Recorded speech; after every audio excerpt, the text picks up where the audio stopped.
Salut tout le monde, soyez les bienvenus sur Foot Normand, nouvel épisode du débrief 100% National 3 et cadre spécial pour ce 22e épisode de la saison. Le stade Jacques Foult d'Alençon, l'US Alençon qui nous fait le plaisir de nous recevoir et à qui ce numéro sera exclusivement consacré. Vous verrez dans quelques instants l'essentiel des images, des 6 matchs disputés ce week-end et évidemment ce qui s'est passé ici entre l'US Alençon et la réserve de Quevilly-Rouen Métropole. Et vous verrez dans quelques instants les invités se succéder dans notre plateau.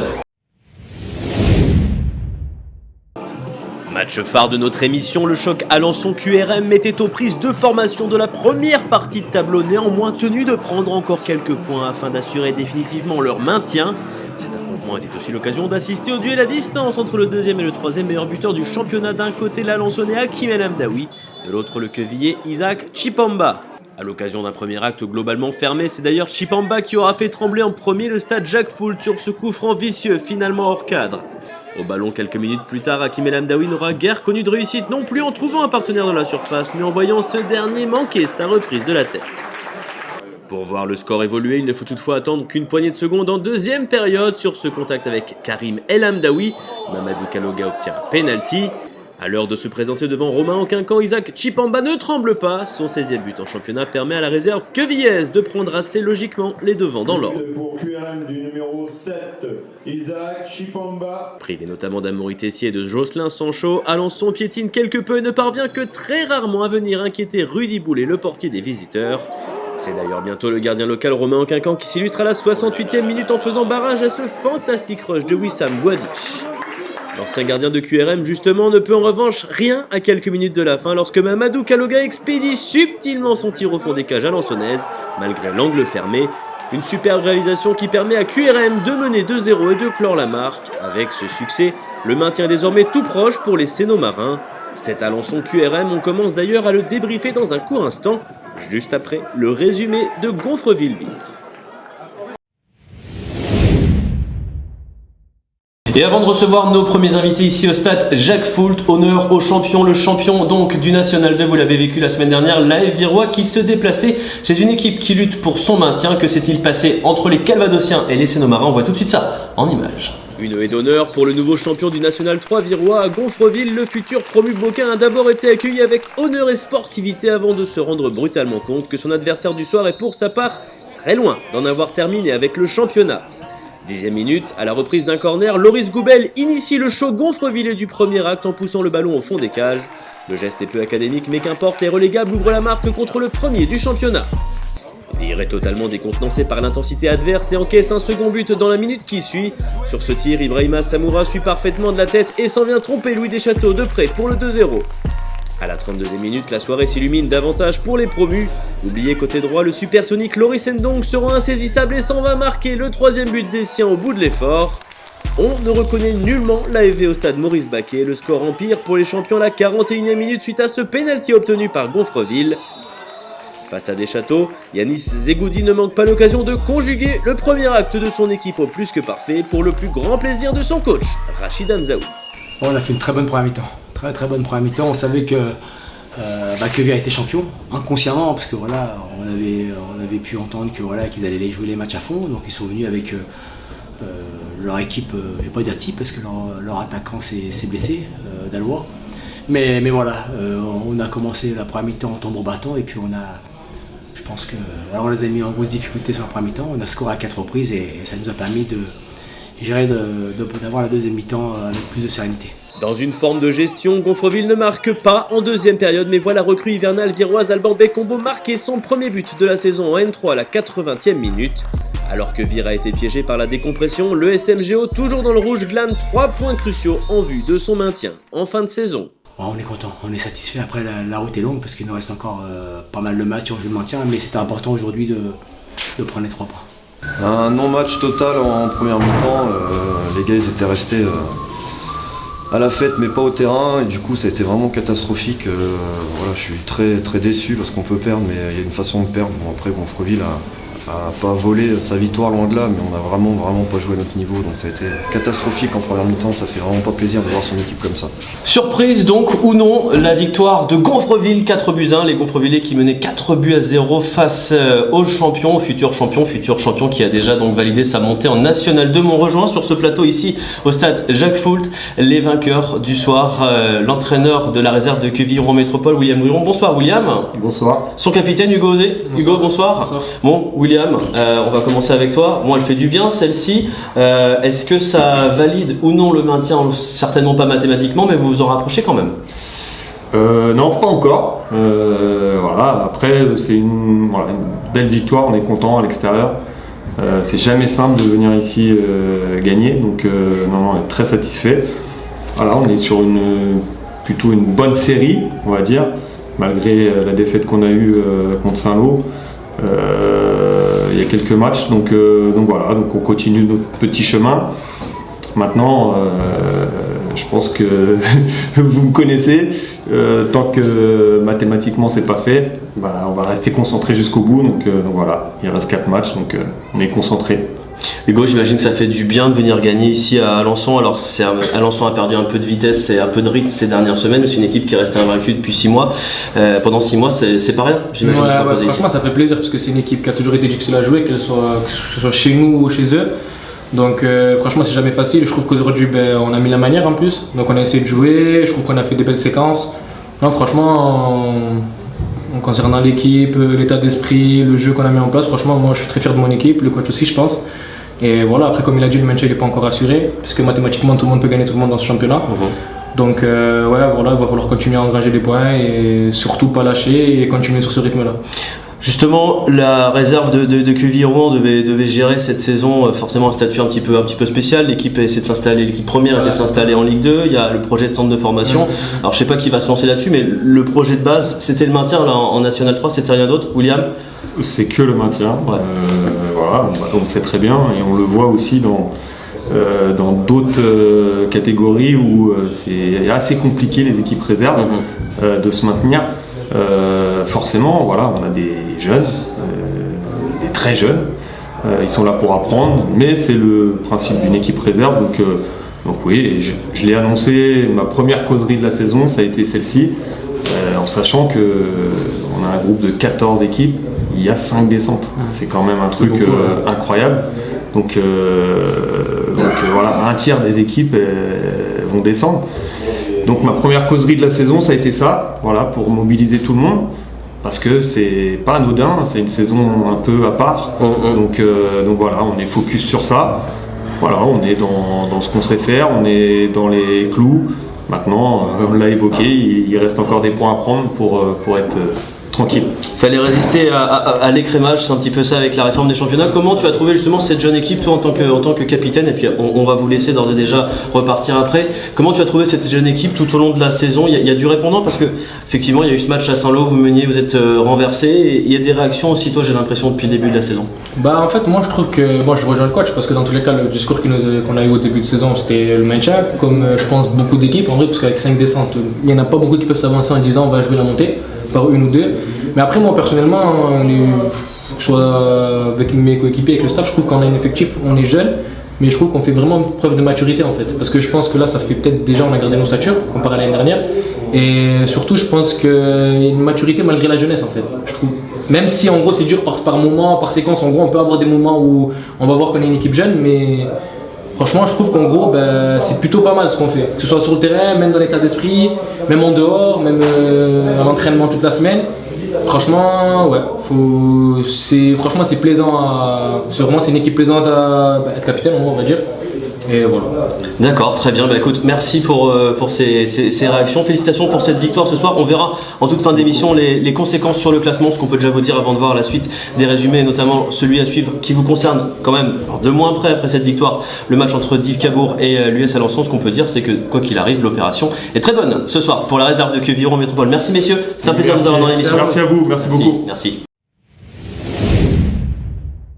Alors que le sprint final est lancé, inutile certainement de vous préciser que ce Div Cabourg-Avranches, duel entre les deux premiers relégables, valait son pesant d'or dans l'optique du maintien. Et ce choc de la zone rouge tourne rapidement en faveur des locaux. On joue la 7ème minute lorsque sur ce centre puissant venu de la gauche, Willy Suré devance l'arrière-garde manchoise. L'ancien de la Mosse voit son ballon franchir la ligne de but et peut exulter. Le SUDC a peut-être fait le plus dur. Mis en confiance par leur récente victoire contre Wassel, les Avranchinais ne se démontent toutefois pas et tentent de revenir. Ils trouvent récompense à la demi-heure de jeu sur un magnifique déboulé signé Nassim Sabihi. Déjà auteur d'un doublé une semaine plus tôt, le joueur de 21 ans remet Avranches à flot. Réduit à 10 avant la pause, les Manchois voient leur tâche grandement se compliquer. Ils vont tenir le choc jusqu'à la 75e minute, moment que choisit l'ex-Saint-Lois Théo Fontaine pour reprendre idéalement ce centre venu de la droite. Si Yves Cabourg tient le score, les joueurs de la Côte-Fleurie sortiront de la zone rouge pour la première fois de la saison. Les choses vont toutefois mal tourner pour les hommes de Philippe Clément. Inexplicablement, les Divés partent à la faute à la 90e minute. Emmanuel Pellerin, lancé en profondeur, a le mérite d'y croire jusqu'au bout et ramène encore Avranches à flot après avoir éliminé Maxime Verrier. Alors que la réserve manchoise arrache un point précieux à valeur de victoire, le SUDC a clairement laissé s'envoler 2 points qu'il pourrait regretter dans quelques semaines. Ça fait du bien de repartir avec un match nul ici, parce que on sait que c'est une équipe difficile à manœuvrer. Et je suis fier de marquer à nouveau un but ici pour le deuxième match de suite et je pense qu'on est plus soudés que jamais pour le maintien. Et donc match nul à l'arrivée entre le SU d'Yves Cabourg et l'US Avranches, l'égalisation tardive des Manchois qui ne fait certainement pas les affaires du SU d'Yves Cabourg. Il faut donc se contenter d'un point. Ici retour au direct, retour à Alençon, retour au stade Jacques Foult, où m'ont rejoint de nouveaux invités. Malheureusement aujourd'hui ça n'a pas souri. Hakim El Amdaoui, le capitaine de cette équipe de l'US Alençon, bonsoir. Bonsoir. Romain Quincan, ex-Quevillier, gardien de cette formation, bonsoir. Bon, une soirée compliquée. On va pas épiloguer sur ce match entre Alençon et QRM, mais qu'est-ce qui a manqué ce soir, Hakim, déjà? Ce qui a manqué, franchement, j'essaie juste juste un but, de marquer avant les autres. C'est dommage parce que voilà, on a su tenir jusqu'à la mi-temps. Après, on revient avec d'autres ambitions. On avait gardé un peu ce résultat-là parce que et puis voilà, et on prend un penalty, je pense, à 2 minutes de jeu, très sévère. Franchement. Très frustrant, c'est dommage. Et puis voilà, après, on va chercher l'égalisation, ils mettent le deuxième. Donc c'est comme ça, c'est frustrant, mais bon, voilà, c'est le foot. Une belle équipe de QRM, malgré tout, un bel adversaire. Je sais que c'est toujours difficile de perdre, Romain, mais bon, il y avait un bel adversaire en face quand même. Oui, on sait toujours on sait que quand on accueille des réserves professionnelles, ils ont toujours tendance à chercher à jouer. C'est des équipes qui sont plutôt cohérentes dans le jeu.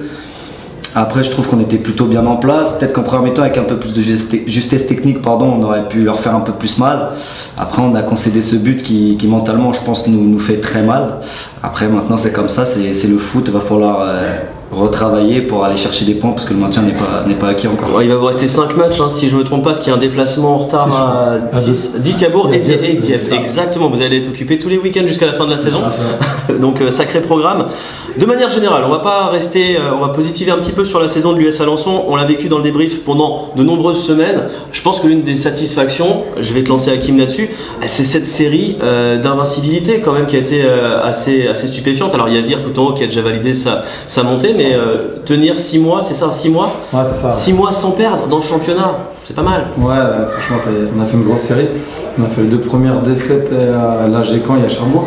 Et puis après, là, je crois que c'était le 4 septembre, on n'a pas perdu jusqu'à il y a un mois, je crois, face à Vire. Donc voilà, on a fait une grosse série. Après, on a fait beaucoup de matchs nuls aussi, c'est pour ça qu'on n'était pas vraiment là au classement. Donc voilà, on s'est fait égaliser sur certains matchs à la fin. Donc c'est frustrant, mais bon, après, c'est comme ça, c'est le football. Là, on est encore là au classement. Sur le maintien, comme disait Romain, il n'est pas fait. On a un gros déplacement la semaine prochaine à Dives, qui va être une équipe très costaud, donc on va bien se préparer pour essayer d'aller faire un résultat là-bas. On l'a vu tout à l'heure, l'AF Virois, donc champion, qui a perdu à Gonfreville 4 buts à 1. Il y avait l'AF Virois tout en haut. Quelle était l'ambition de l'US Alençon jusqu'à votre petit ralentissement d'il y a quelques semaines, finalement jusqu'à avoir croisé l'AF Virois? On y croyait encore? Bien sûr, tant que mathématiquement c'était pas fait. Après on savait que Vire, tant mieux pour eux, ils ont fait pratiquement la saison parfaite. Je pense que sinon, nous c'était l'objectif, c'était de finir le plus haut possible. Après là, toujours notre objectif c'est de regarder en haut, même s'il faut quand même regarder le rétro quand même parce que ça peut arriver vite derrière. Maintenant, l'objectif toujours, ça sera de regarder en haut et de finir le plus haut possible. Sur la saison dans sa globalité, qui va rester donc, on l'a dit, 6 matchs, hein, c'est important, vous avez beaucoup de matchs en retard, ce qui rend le classement un petit peu difficile à lire. Il y a un objectif qui est tracé là, alors il y a la défaite ce soir, on va attendre de voir tous les résultats. Est-ce que le podium c'est l'objectif de base ou vous avez parlé de maintien? Tu as parlé de maintien, Hakim, tout à l'heure? Ouais, bah déjà le maintien parce que là il n'est pas fait. Après l'objectif c'est de gagner plus de matchs, on va prendre match par match et bien sûr le plus important c'est de regarder là-haut et puis essayer d'aller essayer d'attraper la deuxième place, donc c'est pas fait, on a des gros déplacements qui arrivent, donc on va tout faire en tout cas pour aller chercher le trio de tête. Et petite question bonus avant de vous laisser repartir, messieurs, et pour toi, Hakim, il y a aussi un autre classement un petit peu plus honorifique. T'es encore en course pour le classement du meilleur buteur. T'as un petit peu échappé la saison dernière sur la fin de saison face aux Zébrouissiens. C'est un objectif ou? Ouais, bien sûr, c'est un objectif. Je suis un buteur, je suis un attaquant, donc j'ai toujours faim, j'ai toujours envie de marquer le plus de buts possible. Voilà, il nous reste 6 matchs, j'espère d'en mettre encore 5-6, si c'est plus, tant mieux. Donc voilà, je vais essayer d'aller chercher ce petit trophée honorifique, exactement. Bon, Arthur a déjà pris un peu d'avance, mais bon, et l'attaquant de Isaac qui a marqué aujourd'hui, donc bon, ils sont devant, mais bon, c'est pas grave, je m'inquiète pas. Donc en tout cas, je vais essayer de me fixer cet objectif-là, d'aller chercher la première place. Et tu as 2 matchs de plus qu'eux pour y parvenir. Voilà, exactement. Romain, Hakim, c'était un plaisir de vous recevoir. Merci aussi à vous de nous avoir accueillis ce soir ici à Alençon dans votre stade. On va vous souhaiter une très belle fin de saison. On aura l'occasion de vous revoir dans le débrief. Il y a pas mal de choses qui vont arriver. Merci à vous. Bonne fin de saison. Merci à toi. Merci beaucoup. Et avant de terminer donc cette partie, on regarde tout de suite un nouveau résumé. Le match entre l'AS Cherbourg et Montgaillard. Renversé par Vire lors d'un final de folie une semaine auparavant, l'AS Cherbourg se verrait bien prendre 3 points contre la lanterne rouge Montgaillard qui se présente d'autant plus au stade Maurice Poster avec un nombre conséquent de joueurs absents. À la surprise générale cependant, ce sont les Havrais qui s'illustrent les premiers et de belle manière. Sur ce rush, Jardel Seco Gomez déclenche un tir rasant qui trompe Victor Pellerin et place Montgaillard en tête au tableau d'affichage à la 44e minute. 4 minutes après le retour des vestiaires, Cherbourg va cependant remettre les pendules à l'heure en glanant un penalty. Grâce à Dembo Kébé, Jacques Tendeng trouve le bon côté et égalise pour le club du Cotentin. Plus rien ne sera alors marqué dans ce match et très amoindri, Montgaillard réalise une sorte d'exploit dans cette 22e journée. On est parti à 13, on ne savait même pas si on allait être 11. On a 2 vétérans, vous avez vu, qui sont venus jouer avec nous et je leur ai donné 20 minutes de temps de jeu et vous avez vu qu'à la fin, ils ont même failli la mettre au fond et nous faire prendre le match. Donc du coup, aujourd'hui, c'est une victoire pour nous parce qu'on est en train d'essayer de construire quelque chose, on est en train d'essayer de mettre une équipe sur pied et puis de se dire l'année prochaine, il faut essayer de bien figurer. On a déjà accepté notre sort. Et vous voyez que ces gars-là, ils peuvent faire de bonnes choses. Donc du coup, je suis super content, je suis super fier pour eux. On a fait un long voyage et on est récompensé par un point. Et franchement, c'est la meilleure des choses aujourd'hui. On peut pas leur retirer ça. Et après, voilà, Cherbourg, ils vont se maintenir contre une autre équipe. Bon, c'est dommage parce qu'on est obligé maintenant d'aller grappiller des points à l'extérieur pour pouvoir s'en sortir parce qu'il n'y a rien de définitif encore. Ça va être très dur. Là, on perd 2 points. Sans transition après ce match nul, un but partout entre l'AS Cherbourg et Montgaillard que vous avez pu vivre grâce aux images de notre partenaire Marc Tsivagnon. On passe à un autre match de cette 22e journée qui a opposé samedi soir le Grand Quevilly FC à la réserve du Havre. S'il n'y a pas eu de but lors du premier acte entre Grand Quevilly et la réserve du Havre, le deuxième s'est révélé autrement plus généreux en action.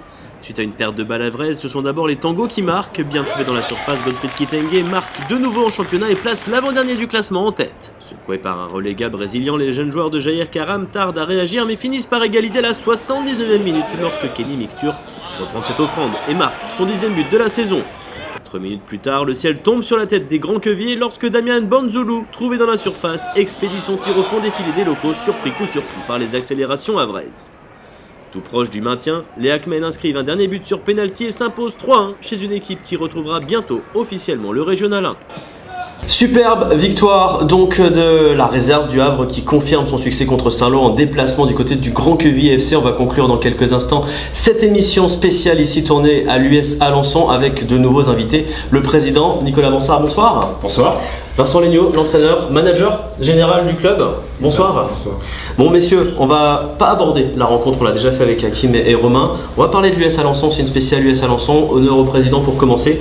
La question de base, on a vécu quelques périodes troublées dans le football, dans le monde en général avec la période du Covid. Maintenant c'est un petit peu différent, c'est un autre contexte, mais c'est la réforme des championnats qui vous pousse forcément à peut-être vous réinventer. Comment va l'US Alençon dans sa globalité dans cette période? Bon, écoutez, on a passé la période du Covid, qui était une période un peu trouble pour tout le monde. Il a fallu un peu s'adapter à tout ça. On l'a passé globalement sans encombre.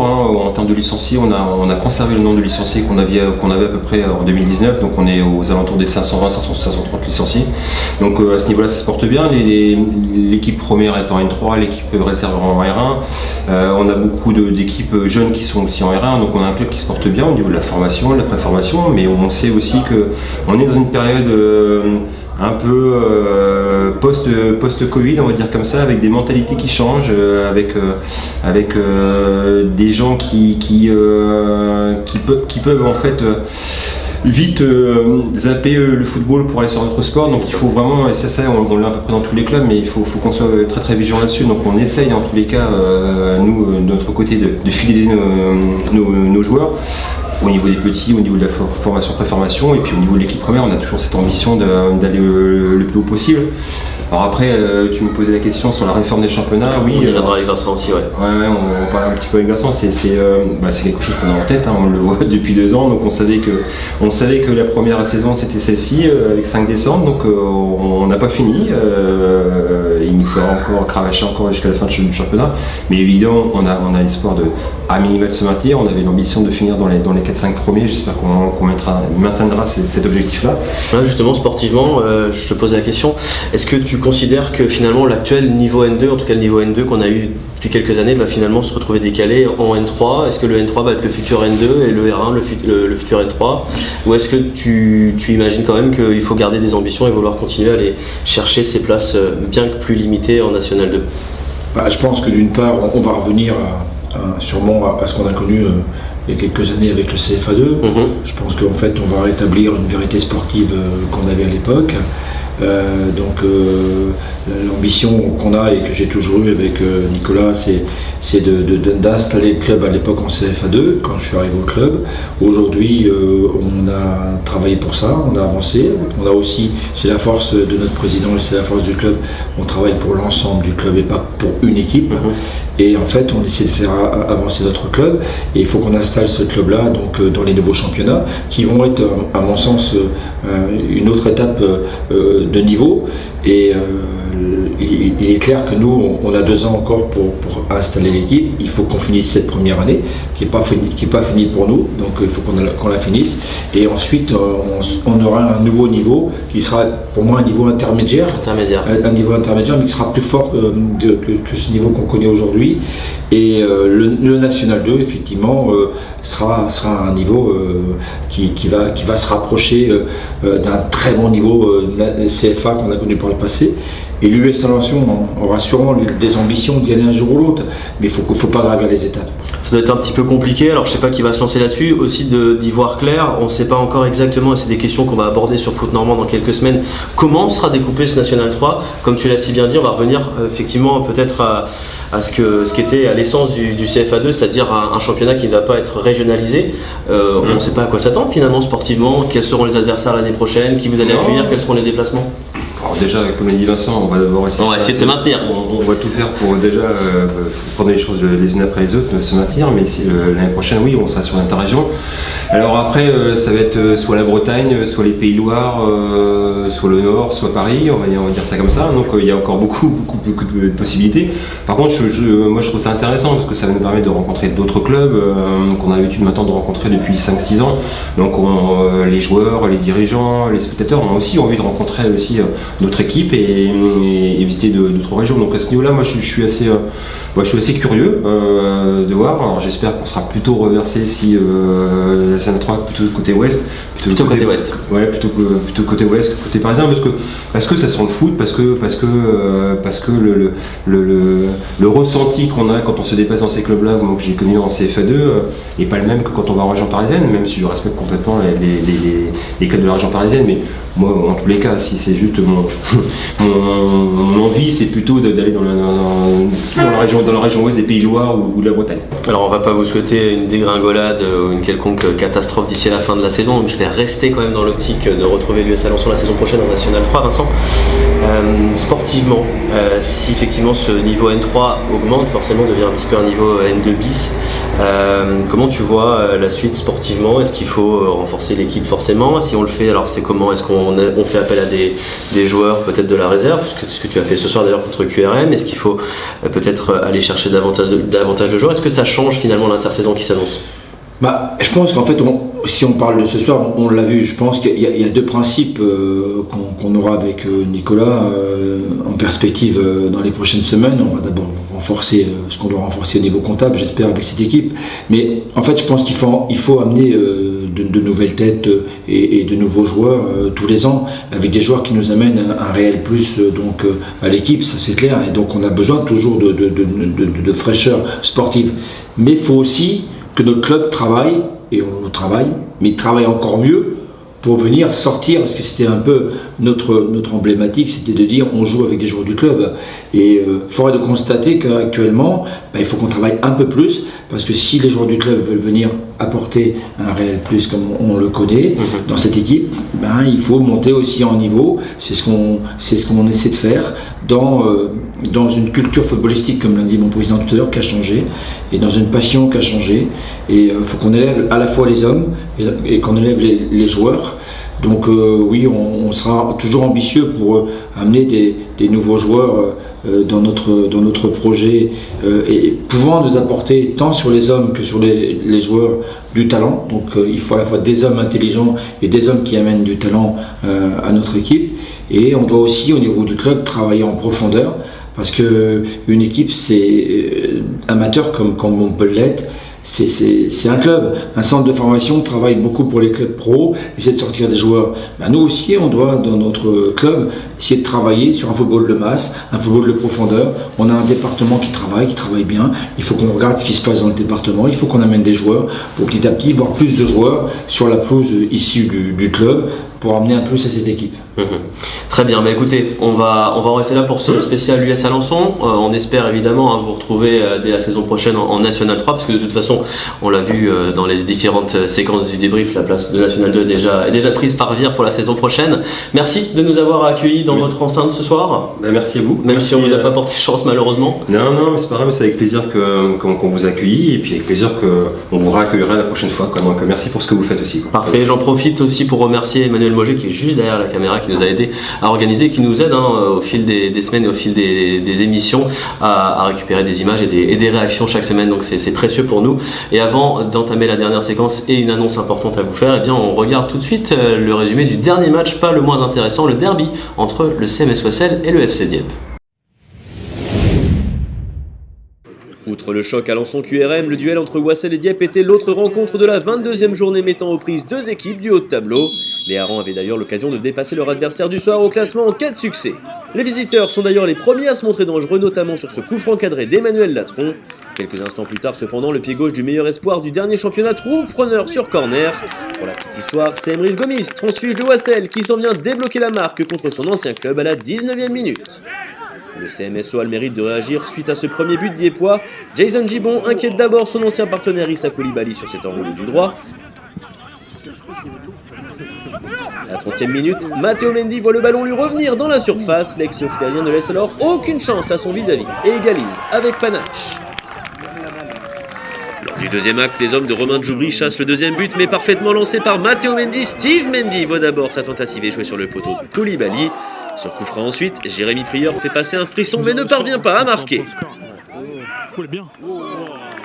Une fois encore réduit à 10 en fin de match, Wassel laisse le soin à son portier Axel Temperton de faire barrage sur ce coup franc d'Adama Sidilé. À l'arrivée, Wasseliens et Diepois se quittent sur un score de parité dans le derby. Cette rencontre en ouvrant le score et Après c'est dommage qu'on relance l'adversaire qui nous rejoint partout. Après sur cette première mi-temps, quelques regrets, je pense qu'on joue mal quelques situations offensives. Donc après en deuxième, j'ai trouvé qu'on avait beaucoup trop de déchets techniques, beaucoup trop d'approximations dans le jeu pour les inquiéter. Eux ont quelques situations, notamment un corner et une transition où voilà, on reste solide, donc on va se contenter du match nul. Un but partout à l'arrivée entre le CMS Wessel et le FC Dieppe dans le derby, l'un des chocs de ce week-end. Donc il y aura forcément beaucoup de lutte pour atteindre le podium d'ici à la fin de la saison. Quelles seront les équipes classées 2 et 3 derrière la Virois? Il faudra continuer à regarder le débrief jusqu'à la fin, certainement. On rappelle évidemment que le match entre l'AG Caen et le FC Saint-Lomanche a été reporté à la semaine prochaine. Restez bien jusqu'au bout de ce débrief, mais avant la petite annonce finale ici en direct du stade Jacques Fould de Alençon, voici pour vous le récapitulatif de cette 22e journée, les 6 matchs donc joués, les résultats, les conséquences au classement et la projection sur la future journée, sur aussi les matchs en retard qui seront disputés le week-end prochain. 6 matchs ont été disputés ce week-end avec à l'arrivée 3 matchs nuls et 3 victoires, dont une seule à domicile, celle marquante de Gonfreville contre Vire sur le score de 4-1. Au classement, l'excellente opération du week-end nous vient donc du QRM. Mamadou Kaloga et ses partenaires sont provisoirement sur le podium en attendant la mise à jour du championnat avec les matchs en retard de certains poursuivants. Une autre réserve, celle du Havre, fait bonne figure dans la course au maintien. Les équipes du top 7 ne sont certainement plus qu'à une victoire de s'assurer le maintien. Notre hôte du soir, l'US Alençon bascule pour la première fois depuis des semaines dans la deuxième partie du tableau. Si les Ornais font du surplace, ils gardent 5 points d'avance sur la zone rouge et 2 matchs de retard à disputer, notamment à Dives-Cabourg dans quelques jours. La lutte s'annonce autrement intense ces prochaines semaines entre Gonfreville, Avranches, Dives-Cabourg et Saint-Lô pour s'extraire de la zone de relégation. Tout en bas, et c'est une information, malgré son match nul courageux à Cherbourg, Montgaillard est officiellement relégué en Régional 1. Grand-Queville subira le même sort le week-end prochain si Saint-Lô ne perd pas à l'AG Caen. Le week-end prochain, justement, 3 matchs en retard seront au programme et le FC Saint-Lô sera en mission contre l'Avant-Garde avec la possibilité de prendre de l'avance sur la zone rouge.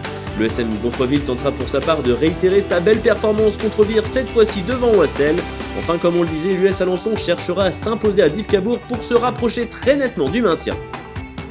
On l'a vécu ici à Alençon. Nouveau but donc pour Isaac Chipamba dans ce championnat. Le classement des buteurs a-t-il beaucoup évolué? Voici la réponse. Blessé ce week-end, le Virois Arthur Dallois a vu Isaac Chipamba se rapprocher derrière lui. Avec 16 réalisations au compteur, le Quevillier n'est plus qu'à 2 unités de l'ancien Grandvillers. Derrière, malgré ses tentatives, Hakim El Hamdaoui n'est pas parvenu à faire gonfler son total. Alors que le Havre Kenny Mixture est revenu sur Kevin Gobor marquant son 2e but de la saison contre Grand-Quevilly, l'Ocellien Matteo Mendy investit le top 7 grâce à sa réalisation contre Dieppe samedi soir. Et avant d'arriver donc au terme de ce 22e épisode du débrief spécial US Alençon, voici pour vous, en images, c'est mieux qu'avec des mots, ce que nous vous réservons d'ici à la fin de la saison.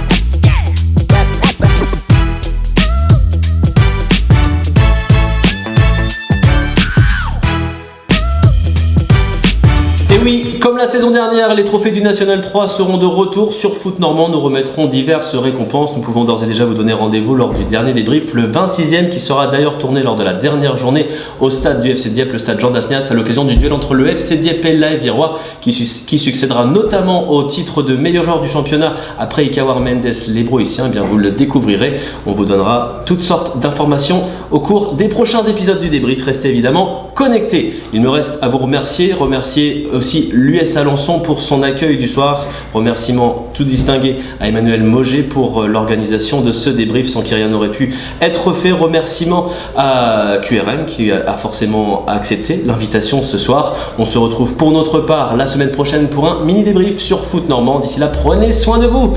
Salut!